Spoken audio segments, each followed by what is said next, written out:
봄을 기다리는 설렘으로 행복한 2월 되시기를 라디오 서울이 응원합니다.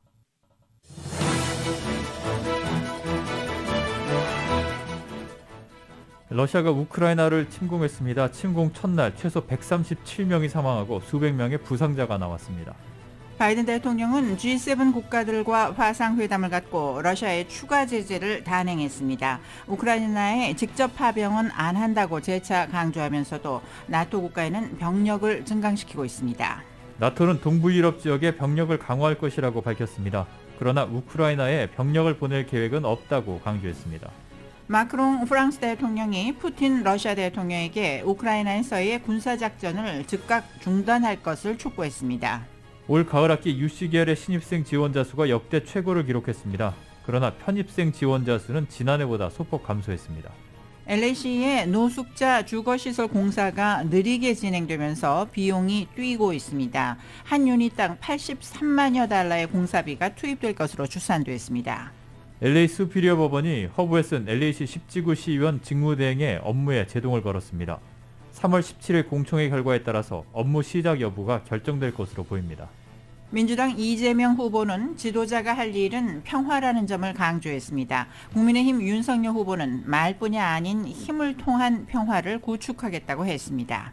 민주당이 다당제 보장 등이 담긴 정치개혁 의제를 제안했습니다. 국민의당 안철수 후보를 겨냥한 것인데 제안 당사자들은 시큰둥한 반응을 보였습니다.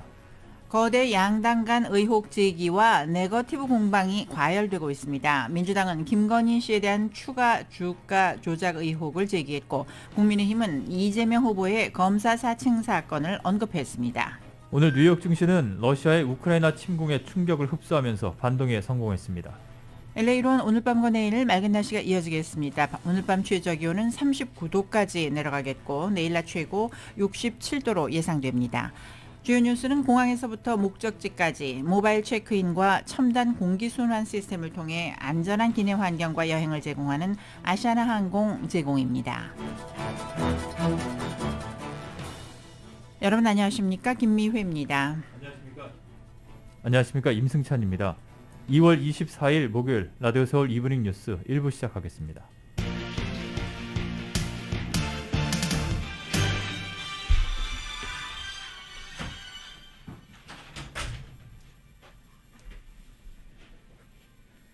네, 러시아가 우크라이나를 침공함에 따라서 블라디미르 젤렌스키 우크라이나 대통령이 현지 시각 24일 밤 국가 총동원령을 승인했습니다. 90일간 발효될 이번 조치에 따라서 우크라이나 내 징집 대상자와 예비군 전체가 소집됩니다. 이어 젤렌스키 대통령은 군의 병역 의무가 있는 시민과 예비군의 수를 확정하고 정부에는 동원 조치에 필요한 재원을 투입하도록 지시했습니다. 다만 멘시코프 우크라이나 관세청장도 18세에서 16세 사이 자국 남성은 출국이 금지된다고 밝혔습니다. 젤렌스키 대통령은 현지 시각으로 25일 새벽에 공개된 영상 연설을 통해서 러시아의 침공이 시작된 첫날 군과 민간인 사망자가 최소 137명이 나왔고 부상자도 수백 명이 넘는다고 밝혔습니다. 한편 우크라이나를 전격 침공한 블라디미르 푸틴 러시아 대통령의 최종 목표가 친서방 성향의 현 우크라이나 정부를 전복해서 친러시아 정부를 수립하는 것이라는 분석이 나왔습니다. 로이터 통신은 미국의 국방고위 당국자가 우크라이나를 침공한 러시아의 의도가 우크라이나 정부를 전복시키려는 것이었다고 말했다고 전했습니다. 이 당국자는 러시아 공격의 3대 축 중 하나가 우크라이나 수도 키예프를 향하고 있다며 이는 키예프를 점령하기 위한 공격이라고 설명했습니다. 또 러시아의 초기 군사적 움직임에 대해 러시아는 기본적으로 우크라이나 정부를 전복시키고 그들 자신의 통치 방식을 설치하려는 의도가 있다는 것이 우리의 평가라고 말했습니다. 국제원자력기구 IAEA는 우크라이나 북부 체르노빌 원전에 피해가 발생하지 않은 것으로 파악된다고 밝혔습니다. IAEA는 오늘 성명에서 우크라이나가 미확인 무장 세력이 출입 금지 구역 내에 있는 체르노빌 원전의 모든 시설을 장악했다고 알려왔다고 전했습니다.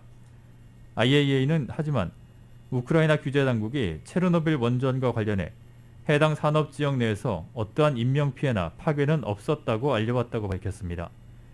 IAEA는 이어 우크라이나 규제당국은 자국에서 가동되고 있는 원전들과 계속 연락을 유지하고 있으며 해당 원전들이 안전하게 운영되고 있다고 전해왔다고 덧붙였습니다. 미 국방부 고위 당국자는 오늘 러시아군이 우크라이나의 수도 키예프 인근으로 진격하고 있다고 밝혔습니다. CNN과 로이터 통신에 따르면 이 당국자는 이같이 언급하고 러시아 정부가 계속해서 우크라이나로 군대를 보내고 있다고 전했습니다. 이 당국자는 또 러시아가 모두 160발 이상의 미사일을 발사했다며 대부분이 단거리 탄도 미사일이지만 일부는 중거리와 순항 미사일도 포함됐다고 덧붙였습니다. 당국자는 다만 러시아군이 체르노빌 원전 통제권을 확보했다는 보도와 관련해선 확인할 수가 없다고 말했습니다. 에마누엘 마크롱 프랑스 대통령이 블라디미르 푸틴 러시아 대통령에게 우크라이나에서의 군사작전을 즉각 중단할 것을 촉구했습니다.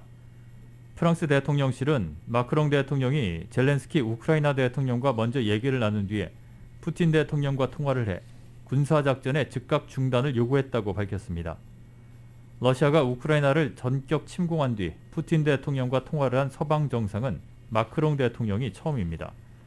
러시아 크렘린궁도 성명을 내고 푸틴 대통령이 마크롱 프랑스 대통령에게 침공을 강행한 자세한 이유를 설명했으며 우크라이나 상황에 대한 진지하고 솔직한 의견 교환이 있었다고 밝혔습니다. 또 양 정상이 계속해서 연락을 유지하기로 합의했다고 덧붙였습니다. 바이든 대통령이 전 세계 주요 7개국 G7 국가들과 화상회담을 갖고 러시아의 추가 제재를 단행했습니다. 독일에 미군 7,000명을 추가로 파병해 북대서양 조약기구인 나토의 영토를 강력히 수호하겠다고 천명했습니다. 워싱턴에서 KBS 특파원입니다. 네, 바이든 대통령 푸틴은 침략자다라고 강하게 비난하며 러시아에 혹독하고 즉각적인 대가를 치르게 하겠다라고 단언했습니다. 오늘 발표된 추가 제재는 러시아 금융에 대한 포괄적 제재 그리고 첨단 기술 산업에 타격을 줄 수출 통제가 핵심입니다. Putin is the aggressor.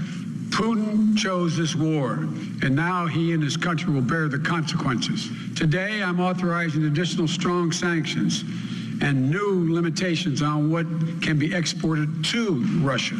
네, 먼저 러시아 최대 은행을 비롯해서 10대 금융 을 도운 벨라루스 은행에 대해서도 미국 서방 금융권과의 거래를 중단하고 자산을 동결했습니다.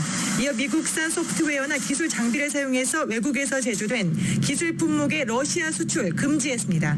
이는 반도체 칩과 통신, 암호 보안, 또 컴퓨터 장비를 포함해서 러시아 첨단 기술 수입품의 절반가량에 해당된다라고 백악관은 설명했습니다. 유럽연합과 일본, 호주 같은 동맹국들이 대러 수출 제재 동참을 밝혔습니다. 가장 강력하지만 그만큼 서방에도 피해가 갈 것으로 우려됐던 국제금융결제망 시스템 스위프트에서 러시아를 차단하는 방안은 이번에 포함되지 않았습니다. 바이든 미 대통령은 제재가 곧바로 러시아를 멈출 수는 없겠지만 러시아 군대와 우주기술 같은 모든 분야에 장기간 영향을 줄 것이라고 강조했습니다. 네, 바이든 대통령은 우크라이나에 직접 파병은 안 하겠다라고 재차 강조하면서도 독일과 폴란드 같은 인근 나토 국가의 병력을 증강시키고 있습니다. 네, 우크라이나는 나토 회원국이 아니기 때문에 미군 나토군이 들어갈 수 없는 만큼 인근 나토 회원국의 안보를 이유로 군대를 집결시키고 있는 겁니다. As I made crystal clear, the United States will defend every inch of NATO territory with the full force of American power. 네, 북대서양 조약에 따르면 나토 회원국 한 곳이 공격을 받으면 전체에 대한 공격으로 간주해서 집단 방위에 나설 수 있게 됩니다. 미국은 지난 한 달 동안 공수여단을 비롯해서 6,000명이 넘는 미군을 동유럽에 파병했고 독일, 폴란드, 발트해 연안에서 병력을 재배치해왔습니다. 여기에 오늘 7,000명의 기갑 여단과 전투부대를 보내기로 승인함에 따라서 이 지역 군사적 긴장감은 더욱 높아지고 있습니다. 지금까지 워싱턴에서 전해드렸습니다.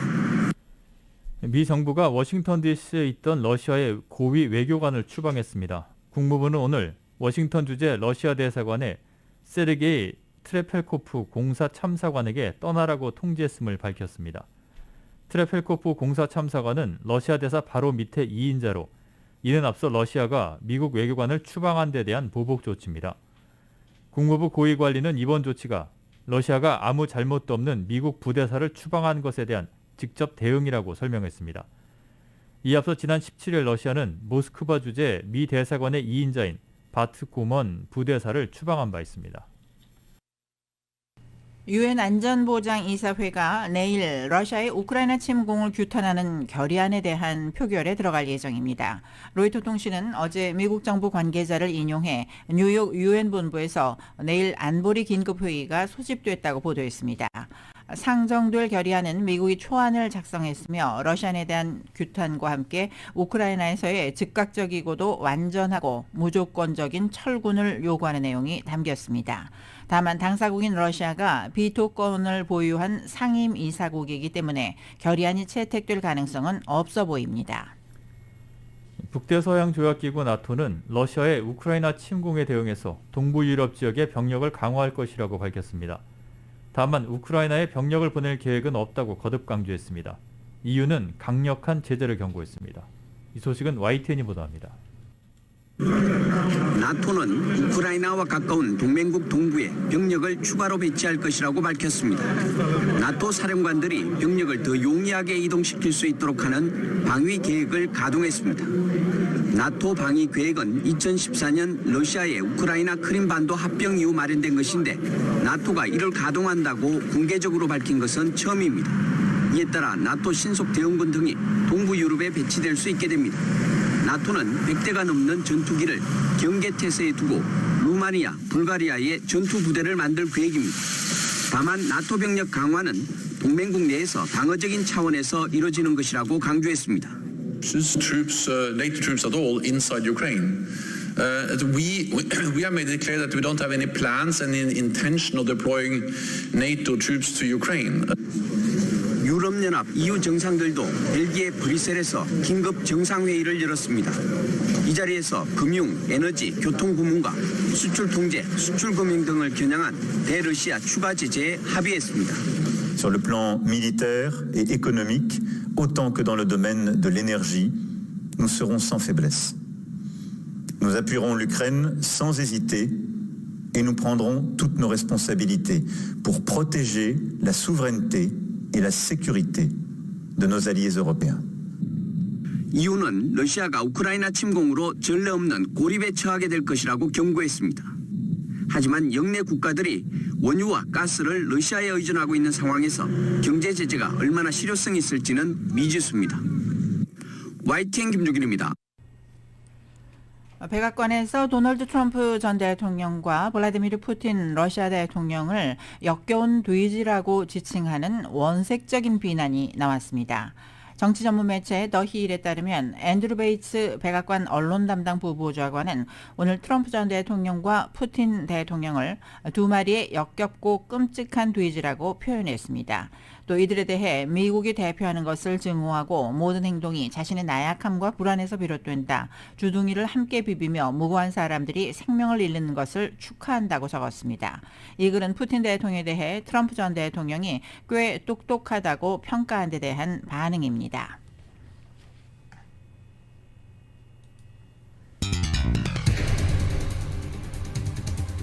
라디오 서울 이브닝 뉴스 1부, 이 시간에 LA와 가든그로브 두 곳에서 모시는 금강안경 검안과 1250만 불 교통사고 최고보상 교통사고 전문 천재 변호사 리차드 호프만, 빛으로 태어나는 당신은 카후나 미인, 100% 근적외선 마스크는 카후나뿐입니다. 정직한 빛 카후나 LED 마스크, 온오프 PRGR, 야마하 14, MU 스포츠, 전미국 독점 총판, 올림픽 골프 제공으로 함께 하시겠습니다.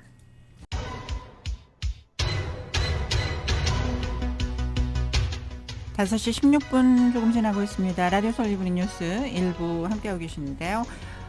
이 시간 현재 프리웨이 각 구간의 교통 상황 잠시 살펴보겠습니다.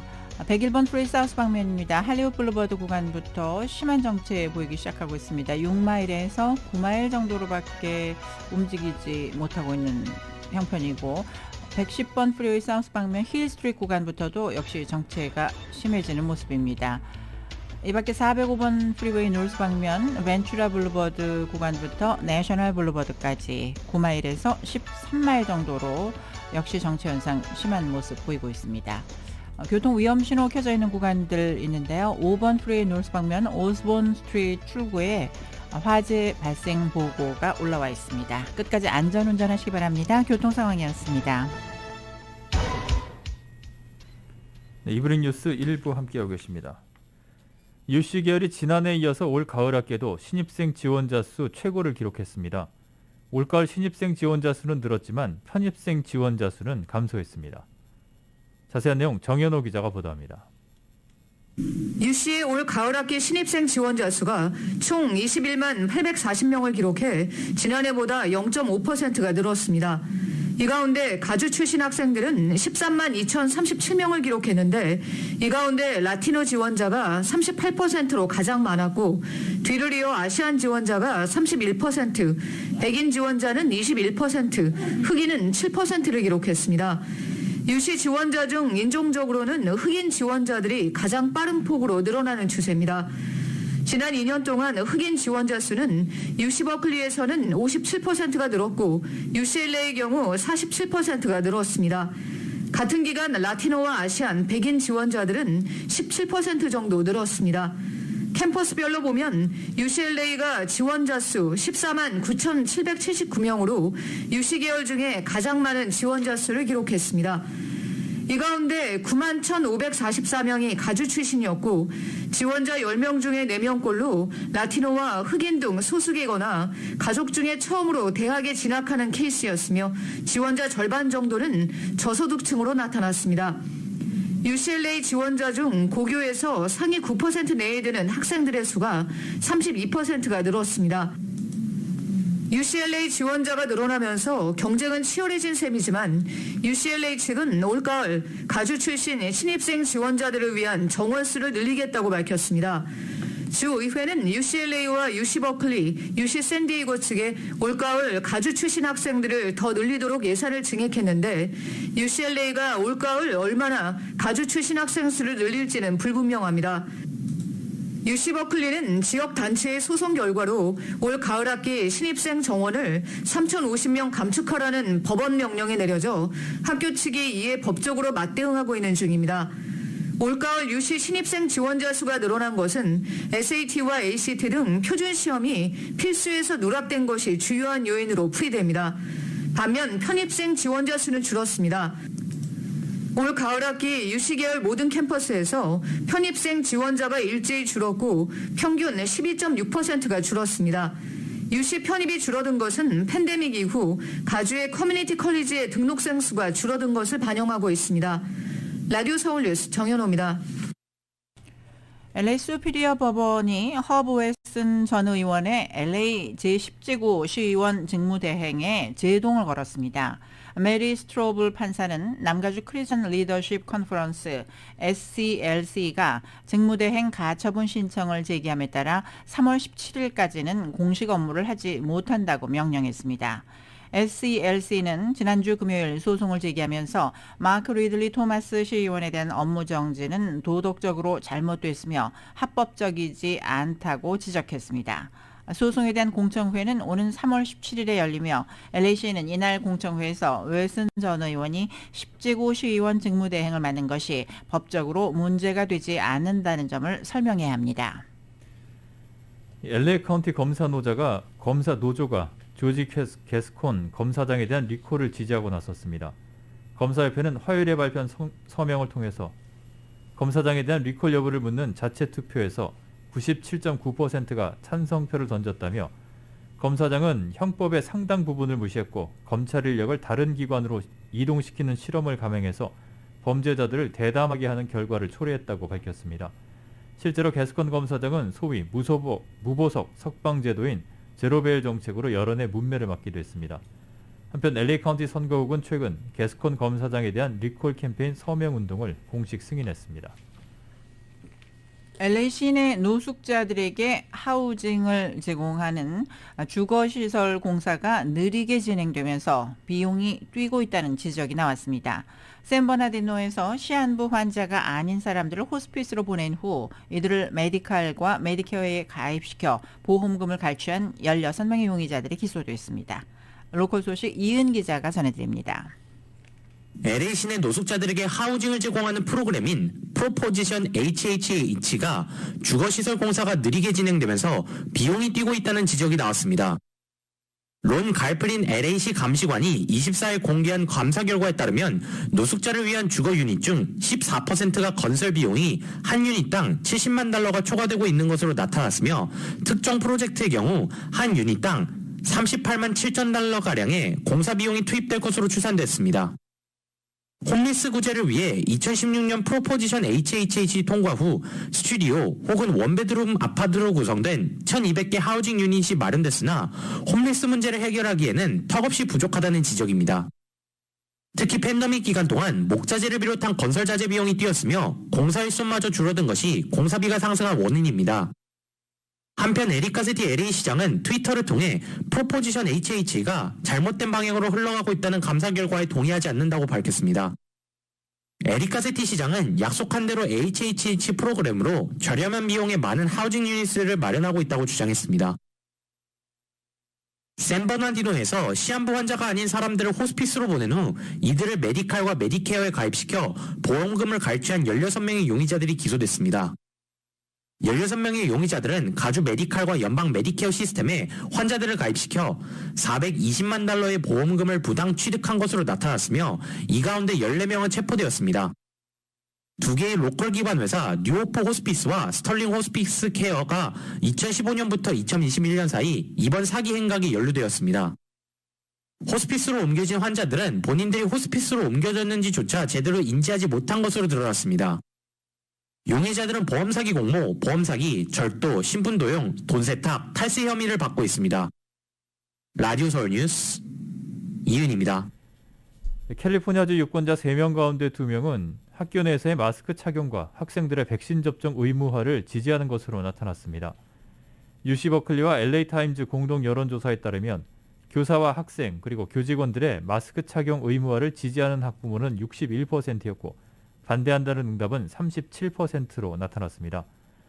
또한 코로나19 백신을 학생들이 맞아야 할 필수 백신 리스트에 포함시켜야 한다는 학부모는 과반이 넘는 55%로 집계됐습니다. 일반 유권자들 사이에서는 학교에서의 마스크 착용과 백신 접종 의무화를 지지하는 비율이 3분의 2로 학부모들보다 높게 나타났습니다.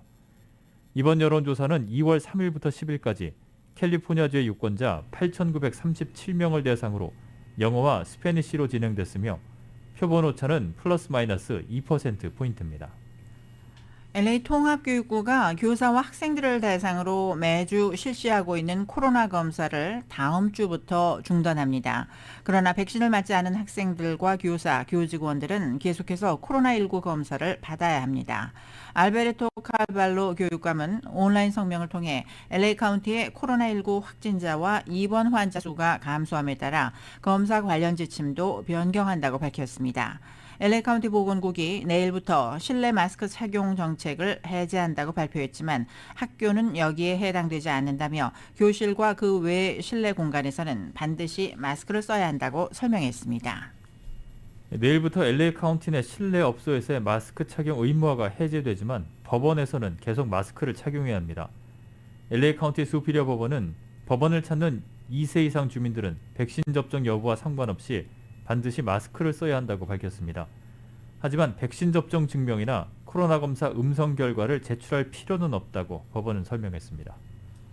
개솔린 가격이 급등했습니다. 트리플레이는 LA 카운티의 개솔린 평균 가격이 어제보다 2.6센트 오른 갤런당 4달러 82.2센트라고 밝혔습니다. 하루 상승폭으로는 지난 2일 이후 가장 컸습니다. 오렌지 카운티의 개솔린 평균 가격도 지난 3일 이후 가장 큰 2.5센트가 오르면서 갤런당 4달러 80.2센트를 기록했습니다. 샌디에고 카운티도 최근 개솔린 가격 상승세가 계속되면서 갤런당 4달러 78센트로 최고가 기록을 새로 썼습니다. 오늘 현재 캘리포니아주의 개솔린 평균 가격은 4달러 72센트로 지난주와 비교해서 5센트가 상승했습니다.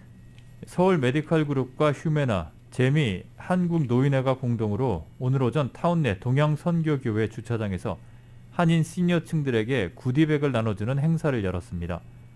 장기간에 걸친 코로나 팬데믹으로 많은 어려움을 겪고 있는 한인 노인들에게 조금이나마 도움을 주고자 서울 메디컬 그룹과 휴메나 그리고 재미 한국노인회가 힘을 합쳐 무료 봉사의 기회를 마련했습니다.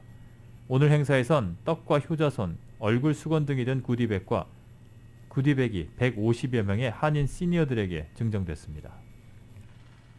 라디오 서울 이브닝 뉴스, LA와 가든그로브 두 곳에서 모시는 금강안경 검안과 1250만 불 교통사고 최고보상, 교통사고 전문 천재 변호사 리처드 호프만 제공입니다. 잠시 후에는 한국 소식 전해드립니다.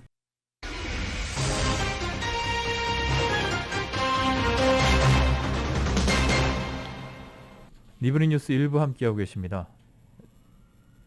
통합정부론과 함께 1박 2일 중원 공략에 나선 민주당 이재명 후보가 처가인 충주를 찾아 큰절을 올리고 노래도 부르면서 밀착 유세전을 펼쳤습니다. 국민의힘 윤석열 후보의 당선 가능성은 곧 한반도 평화의 위기 요인으로 꼽힌다며 윤 후보 안보관을 겨냥한 비판 역시 쏟아냈습니다. 이 소식 YTN이 보도합니다. 충주를 찾은 이재명 후보는 전날에 이어 충청의 사위를 내세우며 유세 포문을 열었습니다.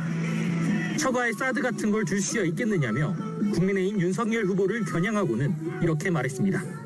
미국에서 이렇게 걱정하잖아요. 한반도의 전쟁 위기가 고조되고 있다. 이유가 네 가지인데 그 중에 하나가 윤모 후보의 당선 가능성이다.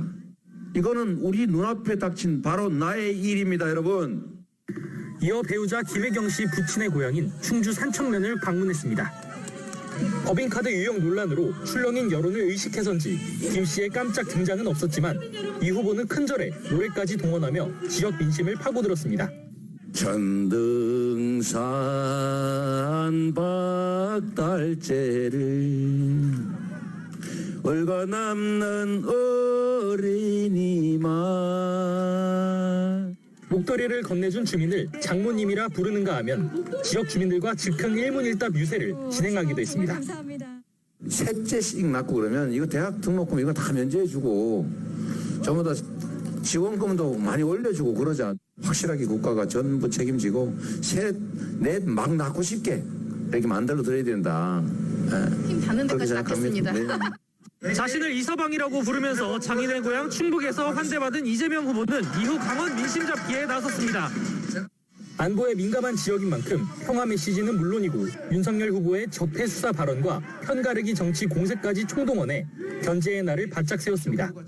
분열을 얘기하고 정치 보복을 얘기하고 색깔론으로 공격하고 지역 갈등 부추기고 남녀 갈등 부추기고 전쟁 위기를 부추기는 사람이 무슨 염치로 노무현과 김대중을 얘기합니까, 여러분?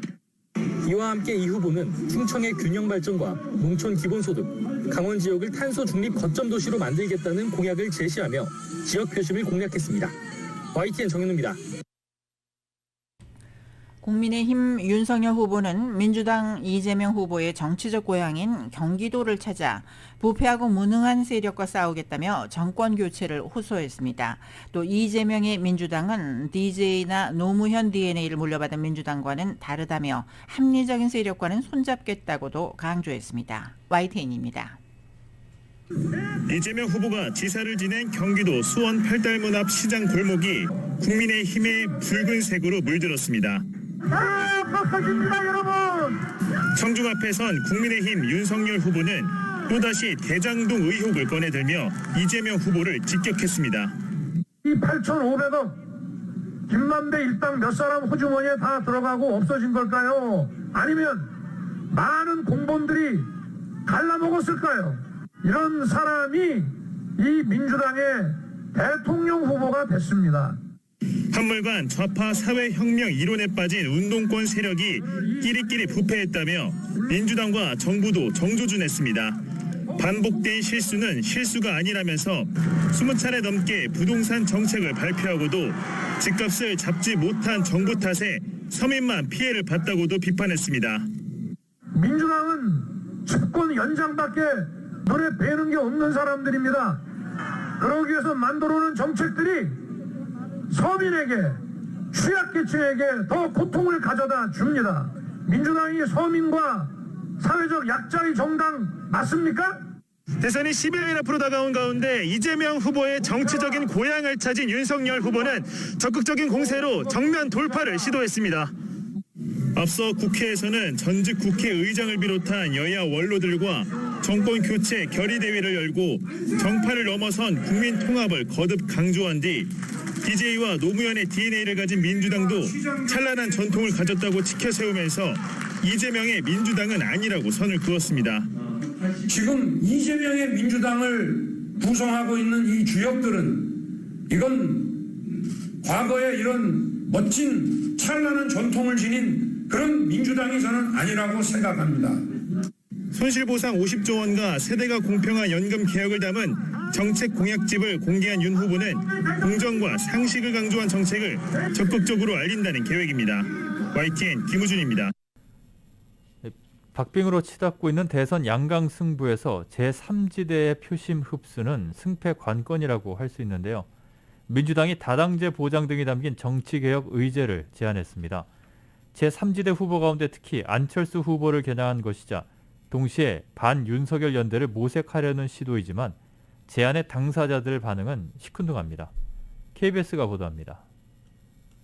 민주당이 선거제도 개혁과 개헌을 포함한 정치개혁안을 내놨습니다. 지방선거 때 한 선거구에서 3명 이상 당선자를 내는 중대선거구제 도입, 국회의원 비례대표제 확대 등이 담겼습니다. 다당제가 가능한 제도적 토대를 만들겠다는 겁니다. 3월 9일은 다당제 연합 정치를 보장하고 다양한 민심이 반영되는 국민 통합 정치의 첫 번째 날이 되어야 합니다. 같이 해보자는 제안 상대 분명했습니다. 안철수, 심상정, 김동연의 정치가 같은 방향을 향하고 있다고 표현했습니다. 특히 공들이는 대상은 안 후보입니다. 정치적 연대가 이뤄지지 못한다 해도 야권 후보 단일화 견제 효과가 있다고 보는 기류입니다. 나아가 정치 교체를 고리로 이른바 반윤석열 연대를 느슨하게라도 만들어 보겠다는 전략도 담겼습니다. 그러나 당사자들 반응은 일단 시원치 않습니다. 저는 들은 바 없습니다. 그렇게 소신이 있으면 그렇게 실행을 하시면 되지 않겠습니까? 선거에 좀 유리한 고지를 점해보자 이런 생각이라면은 정말 진정성이 없는 겁니다. 방향 자체야 긍정적이지만 실천이 문제라는 겁니다. 이 제안에 대해 국민의힘은 선거를 2주 앞둔 정치개혁 쇼라고 폄하하면서도 상황을 예의주시하고 있습니다. 양강 후보 지지율이 최근 초박빙이라는 조사들이 잇따라 나오는 상황에서 안 후보의 지지율은 캐스팅 보트가 될 수 있기 때문입니다. 그래서 국민의힘은 상황 관리에 부쩍 신경 쓰고 있습니다. 특히 이준석 대표와 안철수 후보 측 단일화 폭로전에 대한 공개 경고도 나왔습니다. 당대표를 비롯해서 우리 모두가 사감이나 사익은 뒤로 하고 정권 교체라는 대의를 앞세워야. 오늘 대선 후보들 간 TV 토론 주제가 정치 분야라 이 제안을 두고 후보들 간 논의가 이뤄질지도 관심사입니다. KBS 뉴스 개은우입니다. 대선 10여일을 앞두고 거대 양당 간 의혹 제기와 네거티브 공방이 과열되고 있습니다. 민주당은 윤석열 후보의 부인 김건희 씨에 대한 추가 주가 조작 의혹을 제기했고 국민의힘은 과거 이재명 후보의 검사 사칭 사건을 언급하며 몰아세웠습니다.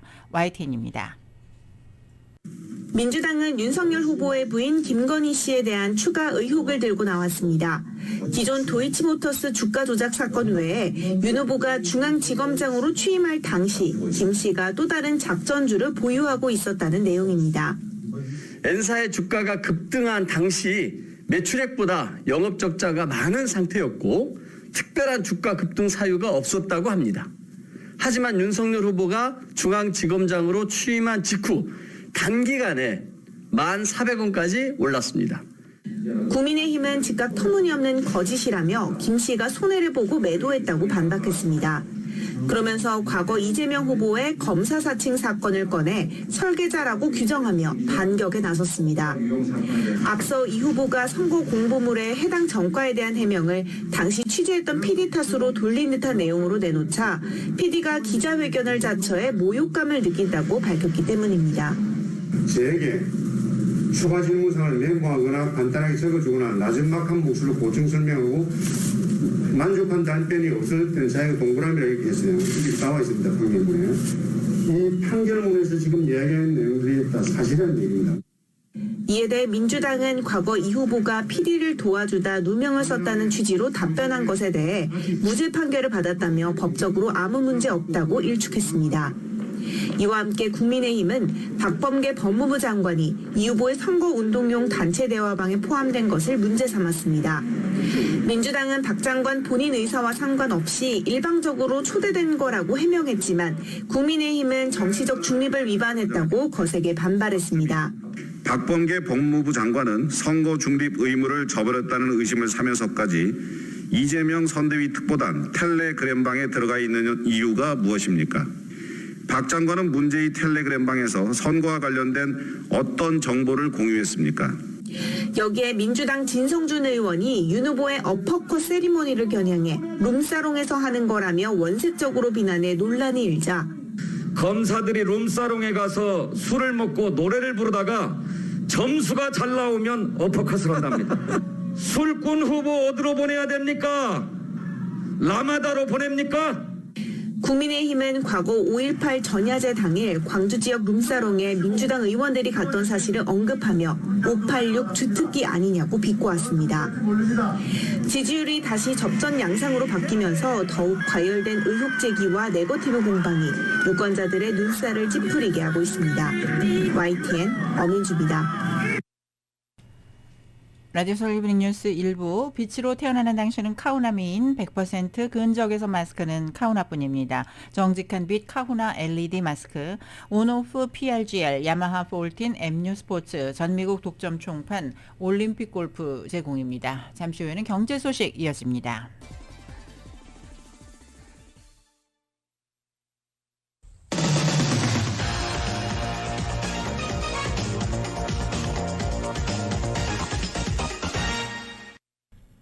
이브닝 뉴스 1부 함께하고 계십니다. 오늘 뉴욕 증시는 러시아의 우크라이나 침공에 충격을 흡수하면서 선방했습니다. 우크라이나 침공 사태 발생 후 첫 거래일인 오늘 주요 지수는 일제히 하락한 채 시작됐지만 투자자들의 공포감이 진정됨에 따라 하락폭이 줄어들었고 조 바이든 대통령이 대국민 연설에서 러시아에 대한 제재를 발표한 이후에는 주요 지수가 모두 상승세로 반전했습니다. 나스닥 지수는 어제보다 435.97포인트가 상승한 13,464.29, S&P 500 지수는 62.62포인트가 오른 4,288.12에 마감했습니다. 또 2.4% 급락한 채 시작했던 다우존스 산업평균 지수는 86.95포인트 상승한 33,218.71로 장을 마쳤습니다. 유가 역시 장중에 폭등세를 보였지만 이후에는 상승분을 대부분 반납했습니다. 뉴욕 상업거래소에서 4월물 서부 텍사스산 원유 가격은 한때 9% 이상 오르면서 배럴당 $100를 돌파하기도 했지만 결국 어제보다 71센트 오른 배럴당 $92 81센트에 거래를 마쳤습니다. 서부 텍사스산 원유 가격이 배럴당 $100를 넘어선 것은 2014년 이후 처음입니다. 밤사이 유럽 증시가 큰 폭으로 빠진 가운데 세계 증시는 전쟁 쇼크의 불안한 장세를 이어갔습니다. 여기에 유가와 곡물값은 급등세로 인플레이션 우려가 더 커지면서 세계 경제 전망은 다시 안개 속에 놓였습니다. 뉴욕에서 KBS 특파원이 전합니다. 가장 큰 충격은 지정학적 영향이 당장 큰 유럽 증시가 받았습니다. 영국과 프랑스, 독일 등 유럽 주요국 지수들은 러시아의 우크라이나 침공 소식에 일제히 4% 가깝게 급락하며 장을 마쳤습니다.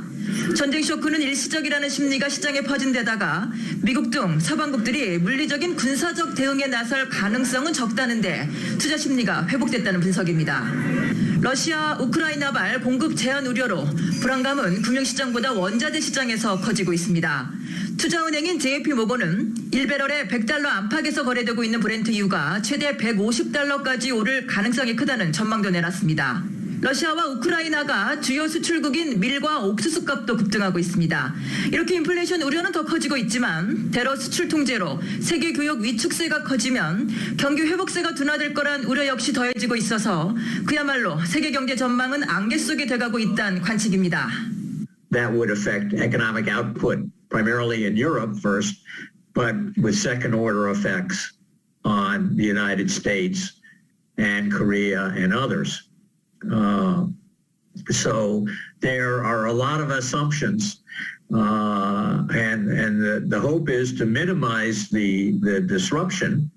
때문에 다음 다음 달 통화정책회의에서 미국 중앙은행인 연방준비제도가 일단 예고한 대로 기준금리를 올리기는 하겠지만 큰 폭의 인상은 부담스러운 상황이 돼가고 있습니다. 속도 조절론에 힘이 실리고 있는 분위기입니다. 뉴욕에서 KBS 뉴스 안보경입니다. 러시아와 우크라이나 간의 전면적 전쟁에도 미국과 세계 경제는 여전히 회복세를 이어갈 것이라는 전문가 진단이 나왔습니다. 투자은행 UBS는 우크라이나와 인플레이션, 금리 인상 등 여러 요인에도 불구하고 세계 경제는 성장세를 유지하고 있다는 점에 주목해야 한다며 이같이 전했습니다. UBS는 우크라이나 위기에도 세계 경제 성장세는 아직 강하다며 코로나19 관련된 방역 지침이 완화되고 있는 점도 기억해야 한다고 전했습니다. 코메리카 뱅크도 우크라이나 전쟁이 미국 경제에 미칠 영향은 제한적일 것이라고 분석했습니다. 코메리카 뱅크는 코로나 팬데믹의 영향이 줄어들면서 주춤했던 소비가 활발해질 것으로 예상된다며 미국 경제는 우크라이나 위기보다는 팬데믹 진정에 따른 이 같은 요인이 더 중요하다고 말했습니다. 코메리카 뱅크는 올해 미국 경제가 3% 이상 성장할 것으로 내다봤습니다.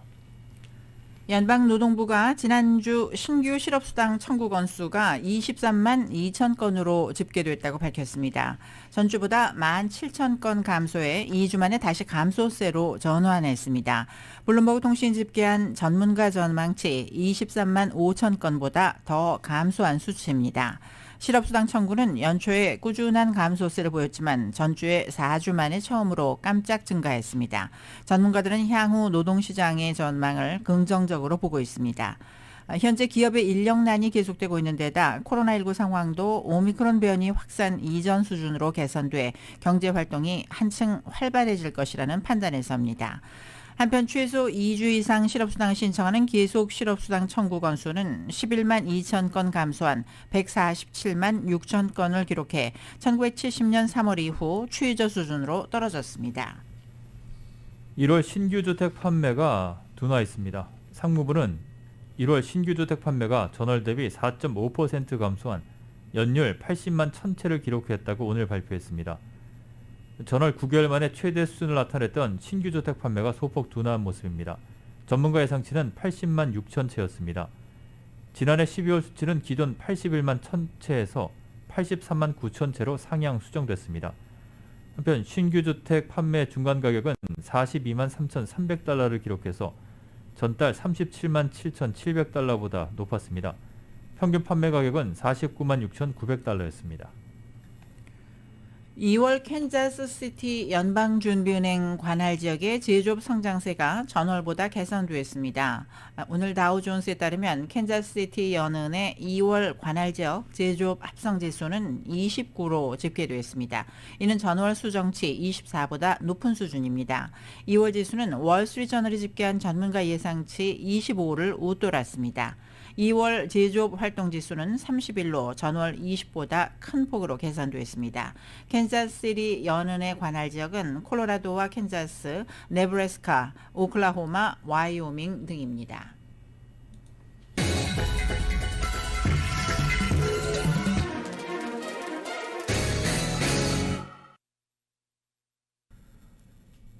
계속해서 스포츠 소식 간추려드립니다.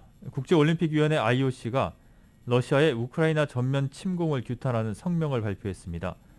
러시아는 공식 홈페이지를 통해서 올림픽 휴전 결의를 위반한 러시아 정부를 강력히 규탄한다고 밝혔습니다. 베이징 동계올림픽을 앞두고는 지난해 12월 UN 총회에서 193개 회원국의 합의에 따라서 올림픽 개막 7일 전인 1월 28일부터 패럴림픽 폐막 7일 후인 3월 20일까지 휴전 기간으로 선포된 바 있습니다. 토마스 바 IOC 위원장은 베이징 올림픽 개회식 축사를 통해서 올림픽의 정신인 평화의 기치하에 저는 전 세계 모든 정치 권력에 호소한다며 올림픽 휴전 약속을 지켜달라, 평화의 기회를 주자고 말한 바 있습니다. 2022 카타르 월드컵 유럽 지역 예선 플레이오프에서 러시아와 대결을 하게 된 폴란드, 스웨덴 그리고 체코가 우크라이나를 침공한 러시아를 규탄하면서 경기 장소를 변경해 줄 것을 요구했습니다. 폴란드와 스웨덴 그리고 체코 축구협회는 공동 성명을 내고 러시아의 우크라이나 침공을 강력하게 규탄을 한 뒤 카타르 월드컵 유럽 예선 플레이오프가 러시아에서 개최돼서는 안 된다고 밝혔습니다. 이에 3개국 협회는 성명을 통해서 국제축구연맹 FIFA와 유럽축구연맹 우에파에 즉각적인 대응을 촉구하면서 대체 경기장을 마련할 것을 기대한다고 덧붙였습니다. 한편 이에 대해 FIFA는 좀 더 상황을 지켜보자는 입장입니다. 부상에서 돌아온 프리미어리그 울버햄튼의 황희찬 선수가 넉 달 만에 득점포를 터뜨렸습니다. 황희찬은 아스날과의 원정 20라운드 경기에서 전반 10분 만에 선제골을 기록했습니다. 지난해 10월 리즈전 이후 4개월 만에 기록한 리그 5호 골입니다. 하지만 팀은 1대1이던 종료 직전에 역전골을 허용해서 2대1로 패했습니다. 노승열 선수가 PGA 투어 혼다 클래식 첫날 공동 10위 올랐습니다. 노승열은 팜비치 가든스의 PGA 내셔널 챔피언 코스에서 열린 대회 1라운드에서 버디 4개, 보기 2개를 묶어 2언더파 68타를 쳤습니다. 이어서 공동 11호 라운드를 마쳤습니다. 또 버디 5개, 보기 5개로 2분파를 기록한 이경훈 선수는 공동 45위로 첫날 경기를 마쳤고 2020년에 이어서 2년 만에 대회 우승을 노리고 있는 임성재 선수는 버디 2개, 보기 2개, 그리고 더블 보기 2개로 부진한 모습을 보이면서 공동 112위로 라운드를 마쳤습니다. 한편 PGA 투어에서 한 번도 우승한 적이 없는 커트 키타야마가 버디 7개, 보기 1개로 6언더파 64타를 기록하면서 단독 선두로 라운드를 마쳤습니다. 데니얼 버거와 크리스 커크 그리고 로리 사바티니 등 3명이 5언더파 공동 2위로 2라운드를 시작합니다. 노박 조코비치가 남자 프로 테니스 단식 랭킹 1위 장기 집권을 2년 만에 끝냅니다. 조코비치는 두바이에서 열린 두바이 챔피언십 8강전에서 이리베셀리에 세트스코어 0대2로 패했습니다. 이에 따라서 다음 주에 발표될 새 랭킹에서 조코비치는 현재 2위인 다닐 메드베데프에 1위 자리를 내주는 것이 확실해졌습니다. 조코비치는 2020년 2월 3일 발표된 랭킹에서 1위에 오른 뒤에 단 한 번도 세계 랭킹 1위 자리를 내주지 않았습니다.